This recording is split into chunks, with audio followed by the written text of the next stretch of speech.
बसा इन अखियों में तेरा, कब हुई तेरी मैं रब जाने मेरा। रंग दिया तेरे इश्क ने यूं, हो गया मैं तू ही तू, रंग तूने कैसा है चढ़ाया। सुन यारा सुन यारा। और वैसे भी मोहब्बत तवक्को रखने से या मांगने से कब मिली है? तो किस बात का है मुझे कि मोहब्बत करने वाले को मैं बदले में कुछ भी नहीं दे सकती? वो भी मेरी तरह सारी जिंदगी नामुकम्मल ही रहेगा।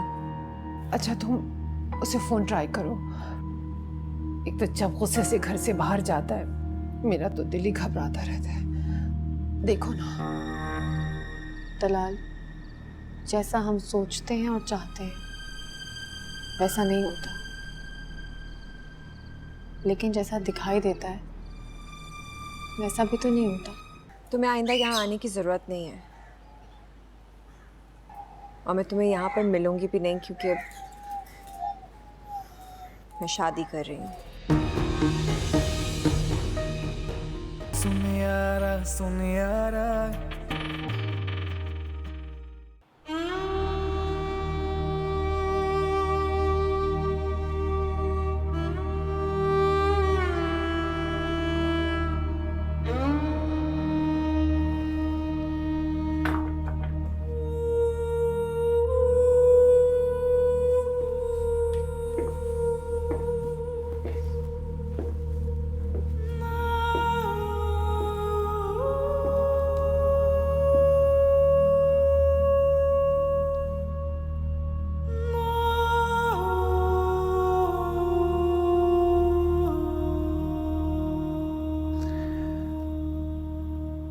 कैसा महसूस कर रही हो? अयान को बहुत ज्यादा मिस कर रही हूँ। मैंने तलाल से कहा भी था कि अयान को मेरे साथ आने दे, बस जिद रहा वो। बट डोंट यू वरी, वो वलीमे पर सबके साथ आ जाएगा, फिर कभी ना जाने के लिए।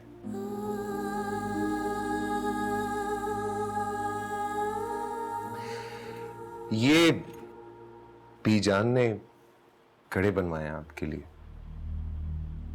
और मुझे ऑर्डर है कि आप तक पहुंचा दूं। मोहब्बत का इजहार इस रिवायती तरीके से बहुत अजीब सा लगता है।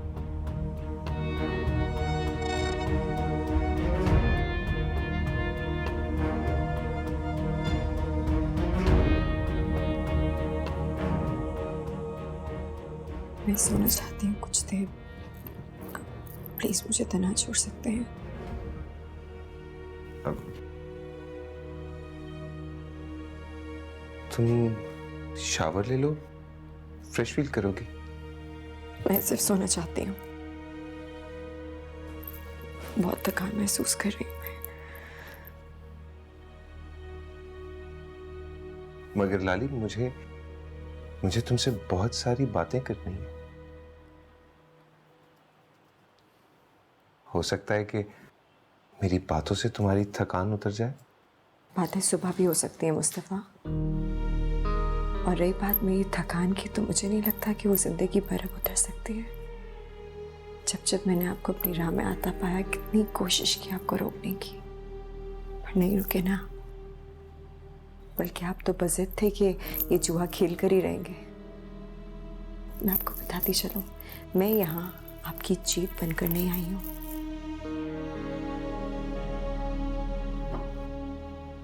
मोहब्बत एक बहुत पावरफुल इमोशन होता है।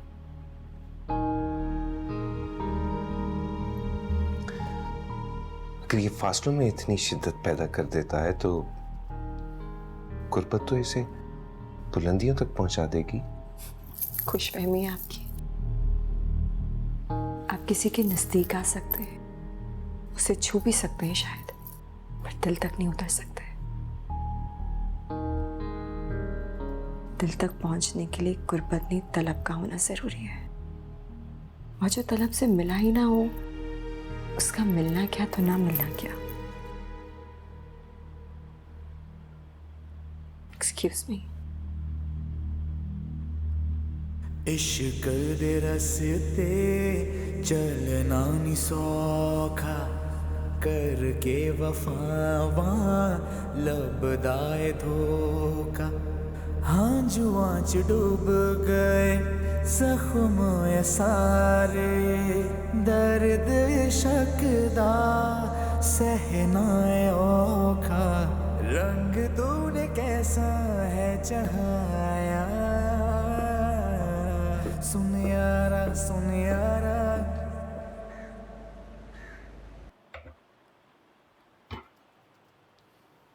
दादू, मैं कल की फ्लाइट से पिंडी वापस जाना चाहती हूँ, भले से आप मेरे साथ आए या ना। ये क्या जिद पकड़ ली है तुमने? लाली का वलीमा तो हो लेने दो। दादू, बस मैं लाहौर नहीं जाना चाहती। अरे लाली क्या सोचेगी बेटा? लाली कुछ नहीं सोचेगी, मैं उसको मना लूंगी।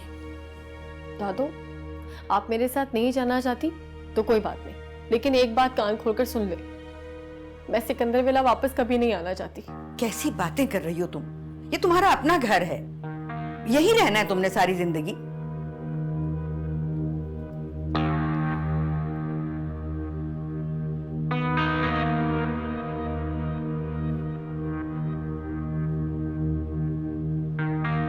आखिर पता तो चले तुम्हें हो क्या गया है। अच्छी भली थी तुम लाली की शादी से पहले। हाँ दादू, मैं यहाँ लाली की शादी की वजह से रुक गई थी। और दादू प्लीज, अब आप इस खोज में ना रहे, मैं वापस जाना चाहती हूँ बस। और मैं पापा को बहुत मिस कर रही हूँ, हर चीज उनकी, उनका रूम। मुझे वापस अपने घर जाना है, मुझे वहां सुकून मिलेगा।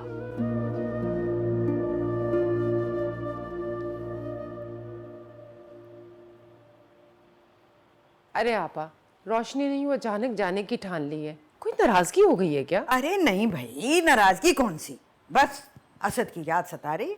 बहुत रोई है रात को, बहुत रोई।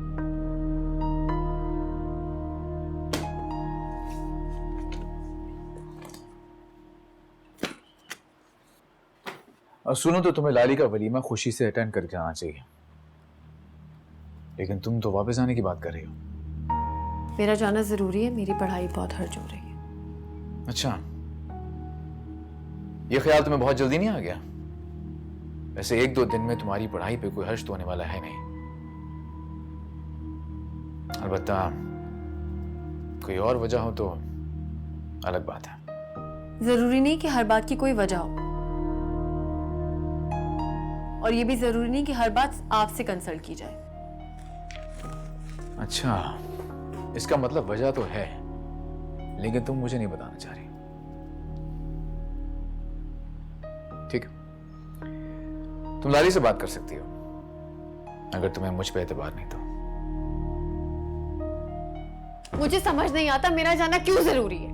और मुझे भी यह समझ में नहीं आ रहा कि कल तक तो तुम्हारा ऐसा कोई इरादा था नहीं, ये अचानक क्या हुआ तुम्हें? बहुत सारे वाकयात अचानक ही रूनुमा हो गए, और जरूरी नहीं हर बात दिल की कैफियत एक जैसी हो। लेकिन इंसान को खुद पे इख्तियार तो होना चाहिए ना। खैर, तुम लाहौर जाने की तैयारी करो। मैं जाऊं या ना जाऊं, आप कौन होते हैं हुक्म सादिर करने वाले? तुम्हारी मर्जी उस वक्त चलती अगर तुम अकल से काम लेती तो। देखो, जिंदगी हर बार अपनी मर्जी से नहीं बल्कि दूसरों की मर्जी के मुताबिक भी गुजार लेनी चाहिए, क्योंकि दूसरों का भी आप पे इख्तियार होता है। अगर ये बात समझ लो तो मुनासिब होगा। खैर, तुम तैयारी करो लाहौर की।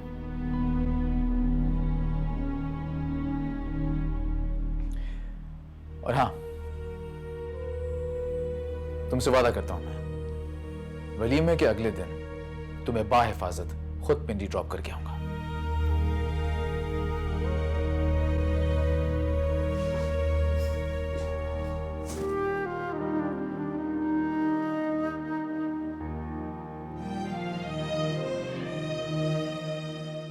अरे बेटा, तुम्हारे ससुराल वाले आ रहे हैं, ऊपर चले जाओ।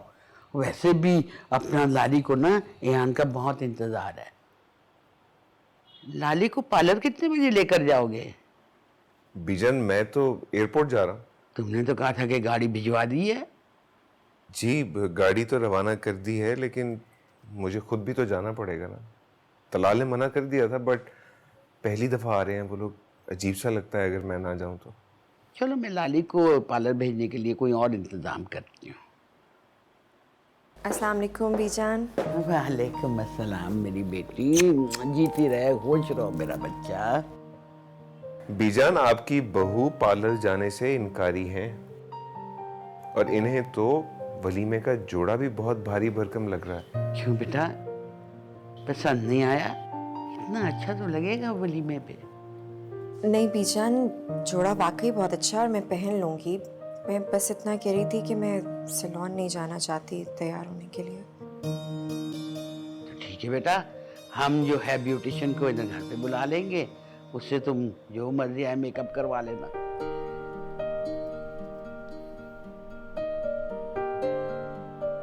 अच्छा बीजान, मैं चलता हूँ एयरपोर्ट। सैफी, जी बीजान। लाली तुम भी साथ चली जाओ, 1 घंटे की तो बात है, खुश हो जाएंगे तुम्हारे घर वाले। नहीं, मैं यहीं सही हूँ बीजान, वैसे भी बहुत सारे काम है अभी घर पर। बीजान मैं एयरपोर्ट जा रहा हूँ।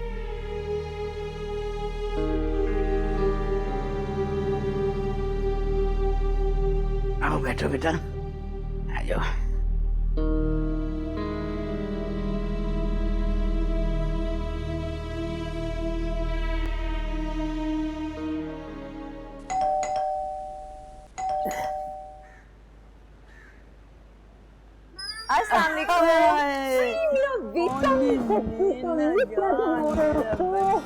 क्या हाल है? मेरा बच्चा, मेरा आ गया। वालेकुम अस्सलाम मेरे बच्चों। अरे मुझे कितनी खुशी हो रही है आप लोगों के आने की। मेरे तो घर की रौनक बढ़ गई है। मुझे तो लगा आप पार्लर गई हुई होंगी। हाँ वो आप। अरे भाई ये तो आना ही नहीं चाह रही थी, तलाल ने इसको जबरदस्ती रोका है, कहती मैंने पिंडी जाना है। वाकई ये बात मैं मान नहीं सकती अम्मा कि मुझसे मिलने आना और रोशनी ना आए। ये तलाल का बच्चा कहाँ चला गया? पता नहीं हमें छोड़ के कहाँ चला गया।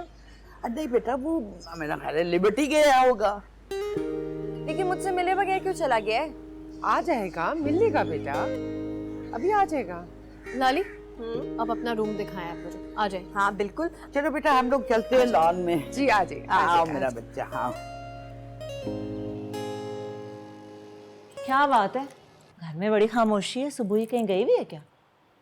गई हुई है अपने मैके। माँ आपसे कहा भी था उसको ज्यादा मैके ना भेजा करें, तानिया से उसकी वैसी नहीं बनती है। ज्यादा कोई अनबन हो गई ना तो मुसीबत हो जाएगी। तो मेरी सुनता कौन है? रात उसने सैफी को कह दिया होगा कि मुझे अम्मा के पास छोड़ा, और सैफी को तो मौका चाहिए उसे मैके छोड़ने का। अच्छा छोड़े हैं सब, मुझे बताएं खाने में क्या है? बहुत भूख लग रही है, शाम से चाय भी नहीं पी मैंने। फ्रिज में रखा है खाना, खुद ही गर्म करके खा लो। सैफी को तो पतंगे लगे हुए, जरा जरा सी बात पे काटने को दौड़ता है। और बीबी तुम भी जरा यहाँ आना जाना कम कर दो। क्यों? मेरा आना उसे क्यों खटक रहा है? जरूर सुबह ने कान भरे होंगे उसके। अरे 4 दिन टिक कर अपने घर बैठ जाओगी तो कोई कयामत नहीं आ जाएगी।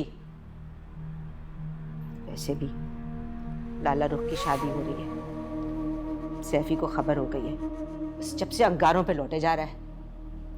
आपको किसने बताया? आई जिसने भी बताया हो, बात सच्ची है। सुबह ही नहीं बताया होगा, हर वक्त अपने मियाँ की जासूसी करती रहती है ये। और शादी तो होनी थी एक दिन, इसमें मेरा क्या कसूर है कि मैं यहाँ ना आऊं? तो इसमें बुरा मानने वाली कौन सी बात है? क्यों ना बुरा बनाऊं? उसका घर तो उस फितनी तानिया की वजह से टूटा है, जिससे आजकल बड़ी गठजोड़ किए बैठा है। हाय साइमा बस भी कर दे, तू तो बात को खींचे ही चली जाती है। सैफी के आने का वक्त हो गया है। आता है तो आए मेरी बला से। जब देखो तानिया की तरफ चला जाता है, उसे खबर ही नहीं है कि उस कुटनी की वजह से उसका घर टूटा है। ना वो तलाल के इश्क में गिरफ्तार होती और ना ये सारा फसाद उठता। गलती तो मेरी ही है, बहन समझ के उसका साथ दे दिया और सारा फंदा मेरे गले आ गया। उधर मसूद चिक चिक करते रहते हैं सारा दिन।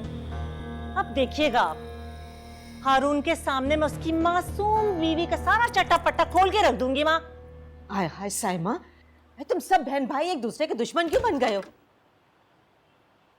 आ गए बेटा, मुंह हाथ धो लो, मैं तुम्हारे लिए खाना गरम करके लगाती हूँ। चुप करके बैठो। मैंने कहा था तो कुछ नहीं किया था। मैं जा रही हूँ माँ।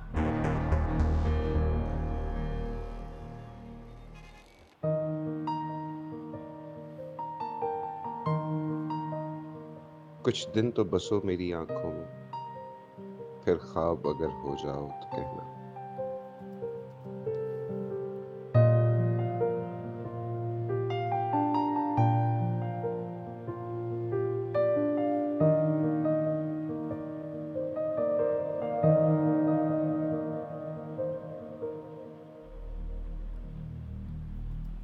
मैं कुछ दिन के लिए अम्मी के साथ उनकी तरफ जाना चाहती हूँ।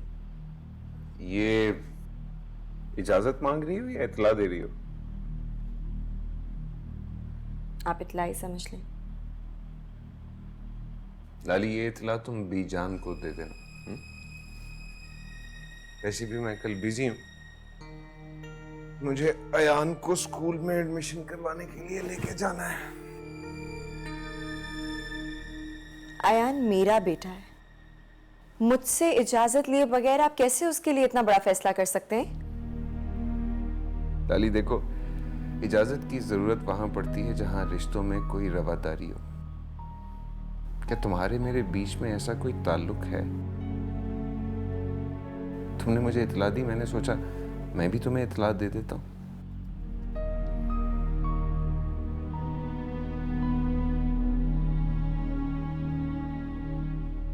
आप मेरे बेटे पर बिला वजह यूं हक जमाने की कोशिश ना किया करें मुस्तफा।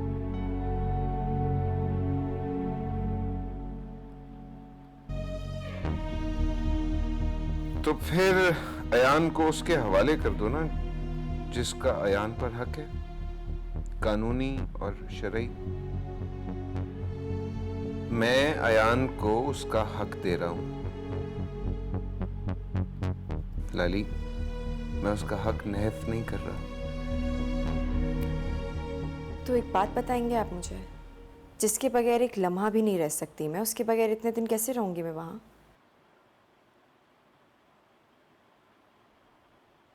और मेरे बगैर रह लोगी?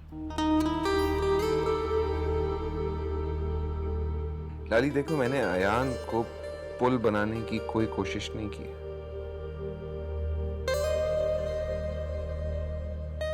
मैं तो अपनी मोहब्बत की जुनून खेजी में बहता तुम तक पहुंच गया। जहाँ तक मुझे याद पड़ता है, मैंने आपसे ये बात पहले ही कह दी थी कि मुझे अब किसी की मोहब्बत की, किसी की हमदर्दी की कोई ज़रूरत नहीं है। मेरे दिल में जगह ही नहीं है इन सब बातों के लिए। पर नहीं, आपको तो अपने दिल की करनी थी ना। वैसे भी मुस्तफ़ा, ज़रूरी नहीं है कि जो शख्स भी मोहब्बत के समुंदर में उतरे वो किनारे तक पहुँचे। मगर मैं तो अब इस समंदर में उतर चुका। डूबूं या साहिल तक पहुंचूं, ये मेरा नसीब। लाली, अगर तुम चाहो ना तो मुझे साहिल तक ला सकती हो,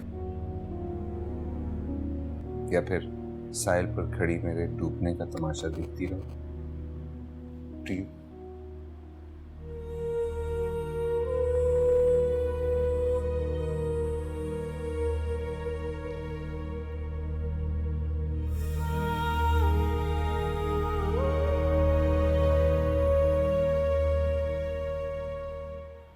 मैंने आपको कितनी दफ़ा कहा है, आप और सुबह मेरे मामलात में दखलंदाजी मत किया करें। लाला रुख से सिर्फ बच्चा नहीं लूंगा, उसकी ज़िंदगी बर्बाद कर दूंगा। ये लो भाई आप। मैम, मुझे पापा से खाना है।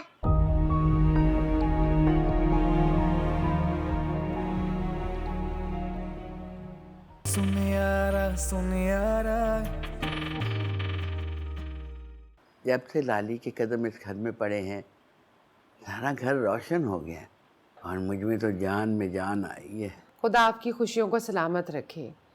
बीजान, आप ये जल्दी से बताएं, आप लाली को कब भेजेंगे कराची? ना ना ना, अभी तो मैंने उसको जी भर के देखा भी नहीं है। अपना तैफी आएगा ना तो वो अपने साथ लेते आएगा उसको। मैं जानती हूँ आपने बहू से ज़्यादा उसे बेटी समझा है। आपने मेरी तो सारी फिक्रें दूर कर दी हैं। बस अपने घर में खुश रहे और जब आपकी मर्जी हो ना आप उसे कराची भिजवा दीजिएगा। और क्या बातें हो रही हैं? मैं याद रख देती हूँ। कोई जूस बनाऊं आपके लिए? कुछ नहीं चाहिए मुझे। बनाऊंगी तो मैं तब भी आप मना कर भी दें बेशक। तुम्हें इस तरह खुश देखकर मैं बहुत खुश हो रही हूँ। खुदा तुम्हें अपने घर में ऐसे आबाद रखे, खुश रखे। आमीन।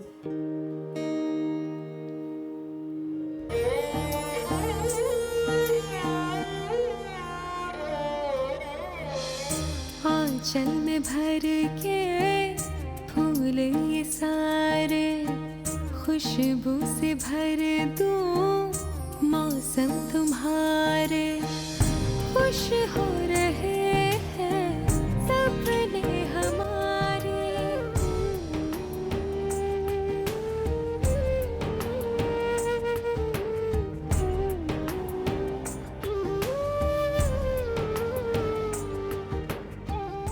तन्हा तो मैं थी तला, तुमने तो मुझे और भी तन्हा कर दिया।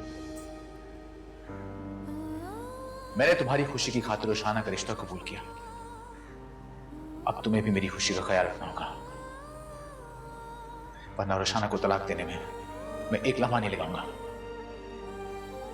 तुम अच्छी तरह जानती हो जो मैं कहता हूं वो करके रहता हूं। मुझे रोशाने से रिश्ता तोड़ने में कोई मसला नहीं होगा।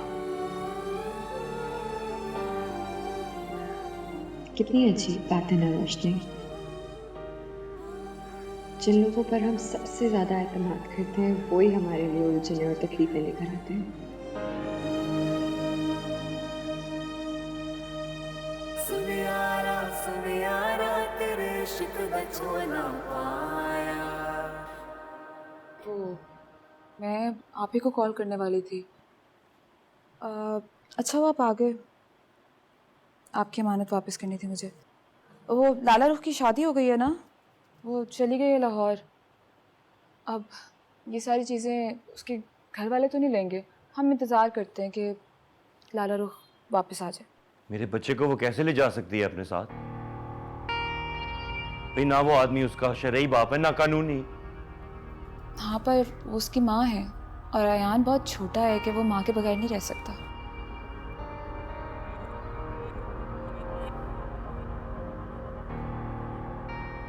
तुम मेरे घर क्यों नहीं आई? मैं तुम्हारा उस दिन से इंतजार कर रहा हूँ भाई। मुझे बार बार यहाँ आना अच्छा नहीं लगता। हारून देखेगा तो बिला वजह शक करेगा। मैंने जो तुम्हें काम कहा था वो तुमने किया कि नहीं? हाँ गई थी। उनकी जो पड़ोसियों की मासी है ना, वो सिकंदर विला की मुलाजमा की दोस्त है। उसने कहा है वो मुझे एक एक खबर ला के देगी, पर पैसे कुछ ज़्यादा मांग रही है। भाई दे दो, जितने पैसे मांगती है दे दो।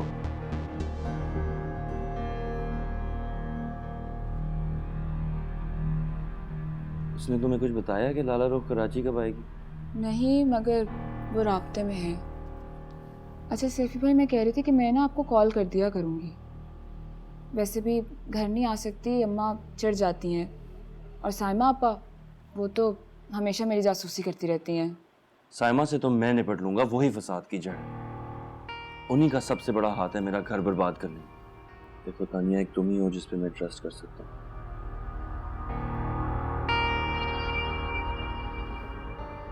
तो मेरा ये काम कर दो बस। तुम्हारा ये एहसान जिंदगी भर नहीं भूलूंगा। भाईजान, मैं कोशिश करूँगी। अच्छा चलो अब मैं चलता हूँ। और ये सारी चीज़ें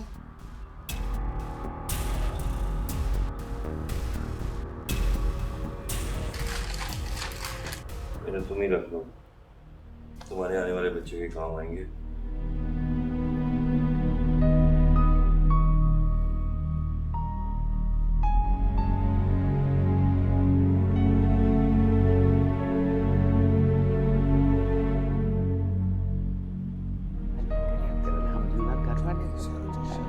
चलो बीजान को सलाम करो जाके। अस्सलाम वालेकुम। आओ इधर आओ, बैठो मेरे। भाई आज तो भाभी ने शाम की चाय में इतना एहतमाम कर दिया। क्या ऐसी क्या बात हो गई? भैया अपनी वो बेगम जो है ना, उसको बावर्ची खाने से बाहर तो निकालो, मेरी तो सुनती नहीं है। तो इसमें हर्ष क्या है बीजान? ये तो अच्छी बात है। अस्सलाम वालेकुम। अरे वालेकुम अस्सलाम मेरी बेटी। आपने कुछ लिया नहीं? मैं दूं आपको? इतनी मोहब्बत से अगर आप जहर देंगी ना, वो भी खा लूंगा।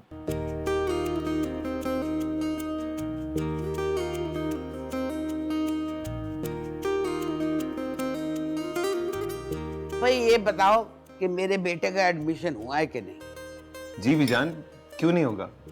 माशाल्लाह बहुत ज़हीन बच्चा है। बस इसने प्रिंसिपल को सलाम नहीं करके दिया, बहुत जिद्दी है।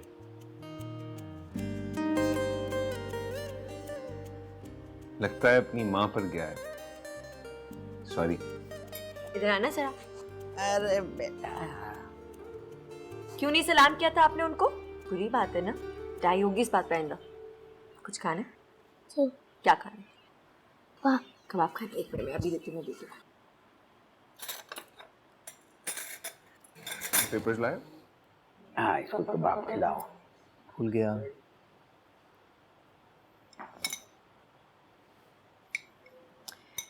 ये लो भाई आप। मैम मुझे पापा से खाना है।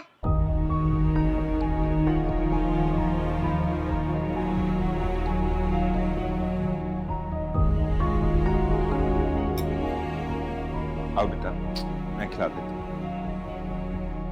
ला पक्का।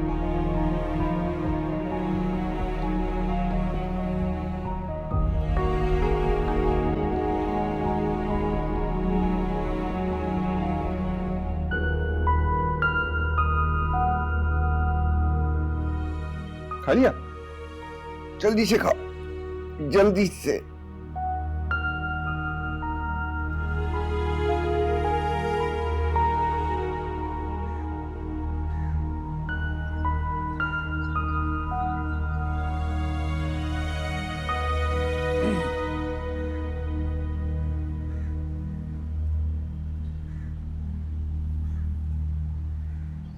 हब्स की शिद्दत अगर इंसान की ज़ात में बढ़ जाए ना, तो बैरूनी हवा भी उसका कुछ नहीं कर सकती।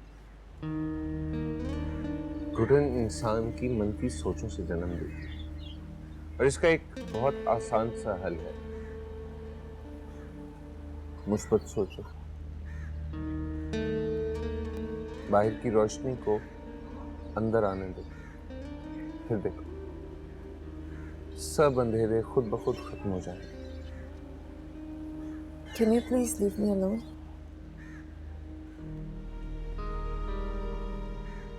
श्योर। अगर तुम तन्हा रहना पसंद कर रही हो तो ओके। और लाली, अगर मेरी जात से तुम्हें तकलीफ होती है ना, तो मैं कोशिश करूंगा कि तुम्हारे सामने मत ही आऊं। एक और रिक्वेस्ट है आपसे।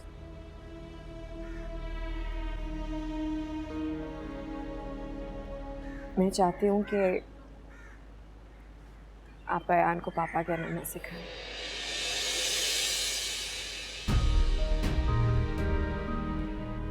आई एम सॉरी, मैं उस बच्चे की इस मासूम सी ख्वाहिश का कत्ल नहीं कर सकता। तुम टोकना चाहो तो टोक सकती हो। और वैसे भी लाली, मैंने तुमसे शादी सिर्फ अपने जज्बात की तस्कीन के लिए नहीं की थी। अयान को बाप की शफकत और मोहब्बत देना भी मेरी जिम्मेदारियों में शामिल है,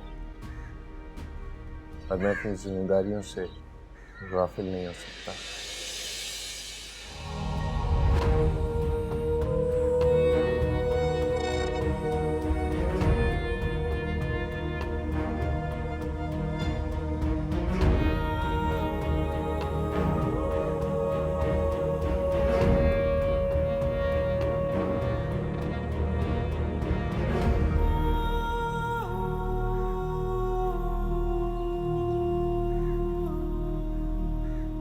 तलाल,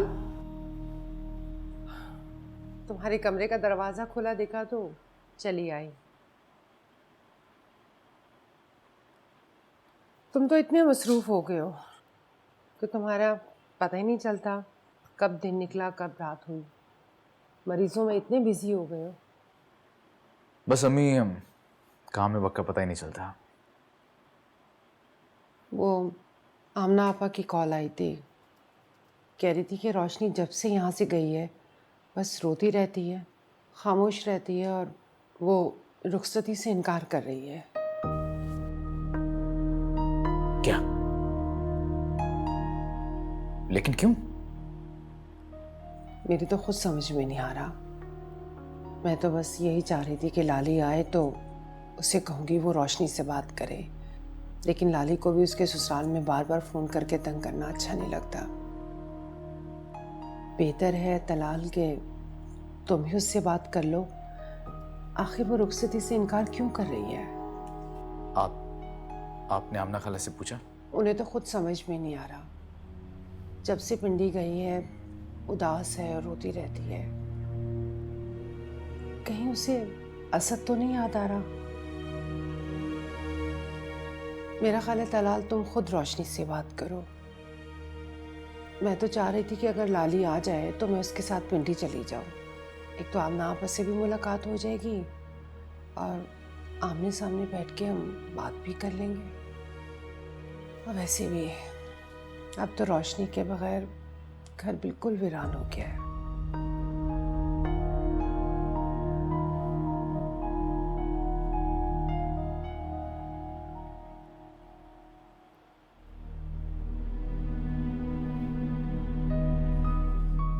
अरे सैफी बेटा, मैं तुमसे कह रही हूं ना कि तुम्हें कोई गलत फहमी हुई है। तुम्हारा घर बर्बाद करने में किसी का कोई कसूर नहीं। ये साइमा फजूल की बातें कर रही है। ये तो मैं देख लूंगा कि मेरा घर बर्बाद करने में किसका कितना हाथ है, लेकिन अपने बच्चे को अपने से दस्तबरदार नहीं होने दूंगा। अरे कैसी बातें कर रहे हो? एक माँ से तुम उसका बच्चा छीनोगे? कैसे पालोगे? और कल को सुबह के भी बच्चा हो जाएगा। मैं पालूंगा। अरे तुम क्या पालोगे? तुम्हें तो खुद अपने दिन रात का होश नहीं होता। माँ, मैंने आपको कितनी दफा कहा है, आप और सुबह मेरे मामलात में दखलंदाजी मत किया करें। लाला रुख से सिर्फ बच्चा नहीं लूंगा, उसकी जिंदगी बर्बाद कर दूंगा। पागल हो गए हो तुम? कैसी उल्टी सीधे हाँक रहे हो? तुम उसका घर बर्बाद करने पर क्यों तुले हुए हो? मैं भी तो बर्बाद हुआ हूं। अगर वो मेरी नहीं हो सकती तो किसी और की भी नहीं हो सकती। जहन्नम बना दूंगा उसका घर, बर्बाद कर दूंगा। देखता हूं वो कैसे आबाद रहती, देखता हूं। अरे बेटा, मेरी बात तो सुनो।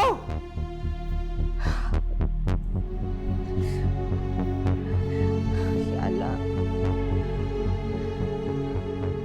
अरे बेटा, तुम ही उसे समझाओ, ये क्या करने जा रहा है? एक माँ से उसका बच्चा छीन के इसको क्या मिल जाएगा सिवाय बद्दुआओं के? लाला रुख की बद्दुआ तो पहले ही लग चुकी है इस घर को।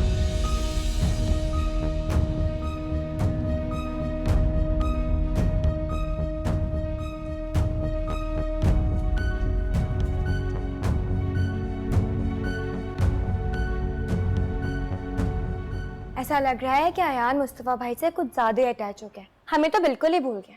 हाँ भाई, बीजान भी बहुत प्यार करती है यान से और लाली से भी। नानू, मुझे तो ऐसा लग रहा था कि मुस्तफ़ा भाई लाली को अब यहाँ भेजेंगे ही नहीं। और मुझे लग रहा था कि आफी तुम्हें सिकंदर विला कभी भेजेगा ही नहीं। लेकिन क्या करे, बेचारे की बर्दाश्त खत्म हो जाती है।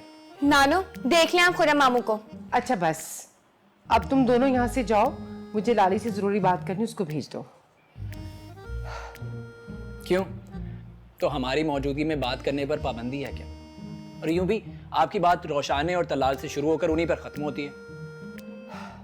और आजकल अम्मी को एक ही बात की फिक्र, रोशाने की रुखसती हो जाए। अम्मी को ये घर काटने को दौड़ता है ना? हाँ तो ठीक है ना। नानू, मैं आपको बताती हूँ।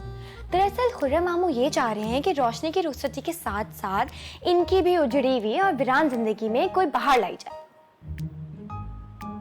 तुम्हें अलाम होता है क्या? हाँ तो आपकी ठंडी सांसों का मतलब तो यही बनता है। सदा फरीन, मतलब अब ठंडी सांसों का मतलब तुम्हें भी समझ आने लगा। तुम दोनों जहाँ बैठे हुए होगे ना, वहाँ पर कोई काम की बात नहीं हो सकती। नानू वैसे ठीक ही तो कह रहे हैं, तलाल मामू और रोशनी की शादी के साथ साथ खुर्रम मामू की भी मंगनी कर देते लाबा से। वैसे ख्याल बुरा नहीं है भांजी साहिबा, लेकिन पहले रोशाने की रुखसती तो हो जाए। लेकिन मुझे तो हालात ख़राब नज़र आ रहे हैं। खुर्रम, तुम्हारी तो आदत है बेकार के शोशे छोड़ने की। जाओ जाके लाली को भेजो, मुझे उससे बात करनी है। और अयान को भी जरा बाहर ले जाओ, उसे घुमाओ फिराओ, वो रो रहा है। पता नहीं मैं अपने बच्चों को कब खिलाऊंगा। लगता है अब इसकी भी ना शादी करनी पड़ेगी। हाँ, तभी ये ठीक होगा।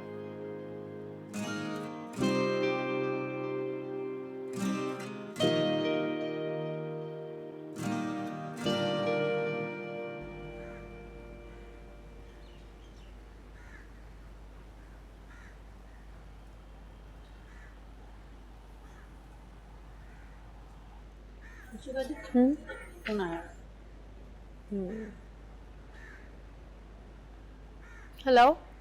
सुना है कराची छोड़ने का गम लग गया है, उदास हो रही हो? इतनी गलत इन्फॉर्मेशन किसने दी है आपको? आई एम रियली सॉरी, लेकिन ये इन्फॉर्मेशन मुझे आपकी दादी ने ही दी है। तलाल, कराची ना मेरे लिए कोई जन्नत नहीं है जिसके छूटने का गम होगा मुझे। अच्छा, तो फिर ये उदासी, फ्रस्ट्रेशन, ये रोना धोना क्यों? क्या यही पूछने के लिए कॉल किया आपने मुझे? मुझे कुछ और भी पूछना था तुमसे। वो ये कि अब तुम्हारा निकाह हो चुका है। तो निकाह का मतलब शादी होती है, और अब तुम एक शादीशुदा खत्म हो चुकी हो, इसलिए अब तुम्हें अपने घर बसाने का इरादा कर लेना चाहिए। अभी मैं मेंटली बहुत अपसेट हूँ। इस अपसेट होने की तो वजह पूछना चाह रहा हूँ तुमसे मैं। वजह जो भी हो, शादी कोई ज़बरदस्ती का बंधन नहीं कि खींच खांच के बांध दिया जाए। ये दिली आमादगी से मशरूत है। मैं लाला रुख नहीं हूँ कि जिसके साथ आप ज़बरदस्ती कर लें, प्रेशराइज करके। रुशाना, तुम ये कैसी बातें कर रही हो? ये रिश्ता बाहमी रजामंदी के साथ ही तो हुआ ना। मोहब्बत में धोखा खाने का एहसास बहुत अजियतनाक होता है तलाल साहब। रोशनी, आपने मुझे इस्तेमाल कर लिया अलाकार के तौर पर। इससे बड़ा धोखा क्या होगा तलाल?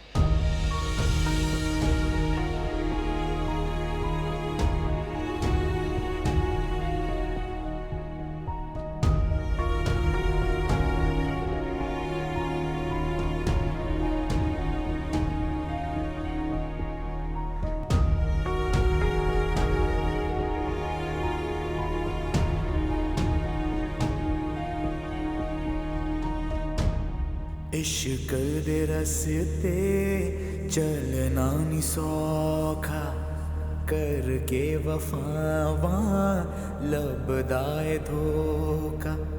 हाँ जुआ च डूब गए जख्म ये सारे, दर्द इश्क दा सहना औखा। रंग तूने कैसा है चढ़ाया, सुन यारा सुन यारा।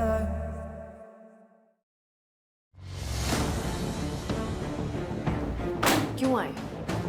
देखने आया हूँ कि एक अहमक और अक्ल से पैदल लड़की होती कैसी है। मुझ जैसी दिखती हैं अहमक लड़कियाँ, जो मर्दों के फैलाए हुए जाल में बहुत आसानी से आ फंसती हैं और अपना सब कुछ दांव पर लगा देती हैं।